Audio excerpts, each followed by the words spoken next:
এক ব্যক্তি স্বপ্ন দেখতেছে যে একটা বাঘ তাকে পেছন থেকে দৌড়াচ্ছে, সামনে একটা কূপ, বাঘের ভয়ে সে কূপের মধ্যে লাফ দিছে, দেখে কূপের ভিতরে সাপ বসে আছে।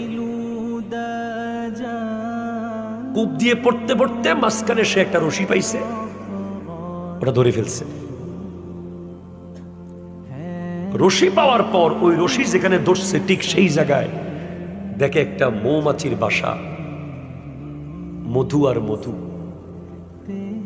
এই মধু পাইয়া সে উপরে বাঘের কথাও ভুলে গেছে, নিচে সাপের কথাও ভুলে গেছে। সত্য ঘটনা। এরপরে কিছুক্ষণ পর সে দেখে যে সে সব ভুলে মধু খাওয়া শুরু করছে, রশি ধরে আছে আর মধু খাইতে আছে।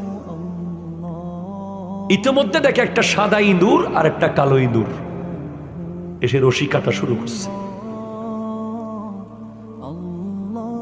এখন যেই মাত্র রশিটা শেষ মুহূর্তে গেছে গা, এখন পড়বে, ঠিক নিচে পড়ে যাচ্ছে, তার ঘুম ভেঙে গেছে। এবার সে ইমাম গাজালির দরবারে গিয়ে বলে, হুজুর আমি এটা কি দেখলাম? ইমাম গাজালি যিনি ৫ম শতাব্দীর মুজাদ্দিদ, যার বই পড়ে পড়ে এখনো আমেরিকা ইউরোপে মানুষ মুসলমান হয়,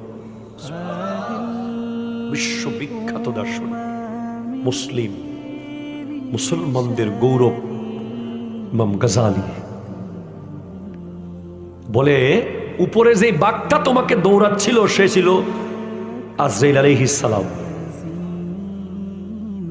আর কূপটা ছিল তোমার কবর, নিচে সাপগুলো তোমার কবরের আযাব, আর রশিটা ছিল তোমার হায়াত, মৌমাছির বাসা ছিল দুনিয়া।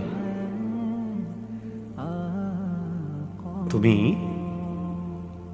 মধুর বাসা দেখে মানে দুনিয়ার পেয়ে তুমি উপরে বাঘের কথা তথা আজরাইল আলাইহিস সালামের কথাও ভুলে গেছো, নিচে সাপ তথা কবরের কথাও ভুলে গেছো। হুজুর সাদা ইঁদুর আর কালো ইঁদুর গুলো কি ছিল? সাদা ইঁদুর দিন, কালো ইঁদুর রাত, রাত দিন করে তোমার